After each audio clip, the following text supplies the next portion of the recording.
সবাই কেমন আছেন? আমি এখন আছি জাপানের টোকিও শহরের খুবই সুন্দর একটা জায়গায়।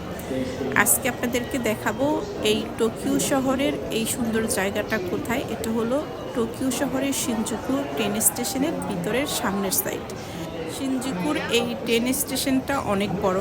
এটার মাঝখান দিয়ে রোড গেছে, বড় রোড, দুই পাশে ট্রেন স্টেশন। তা আমি এখন এক পাশে আছি, এক পাশেরটা আপনাদেরকে দেখাচ্ছি। আর এই ট্রেন স্টেশনটার সামনে দেখেন কি সুন্দর ফুলের দোকান। জাপানের বেশিরভাগ ট্রেন স্টেশনের সামনে ফুলের দোকান থাকে, কারণ জাপানিজরা বিশেষ কিছু দিনে প্রিয়জনকে ফুল গিফট করতে পছন্দ করে। এজন্য জাপানে মাটির নিচ দিয়ে ট্রেন চলে, এটা আপনারা অনেকেই জানেন। বিশেষ করে জাপানের টোকিও শহরে সবচেয়ে বেশি ট্রেন চলে মাটির নিচ দিয়ে। তো আপনাদেরকে দেখাবো মাটির কত নিচ দিয়ে এই ট্রেনগুলো চলে, বা কতটুকু আন্ডারগ্রাউন্ড দিয়ে এই ট্রেনগুলো চলে। তো এই জন্য আজকে আপনাদের সাথে স্টেশনের উপর থেকে ভিডিওটা দেখানো শুরু করলাম। আমি ধারাবাহিকভাবে দেখাবো, একটা ভিডিওতে পুরোটা দেখাতে গেলে ভিডিওটা অনেক বড় হয়ে যাবে, অনেকে দেখতে চান না বড় ভিডিও। তো এই জন্য ভিডিওগুলো ছোট করে 3টা ভিডিও ধারাবাহিকভাবে দেখাবো। আজকে প্রথমটা দেখাচ্ছি।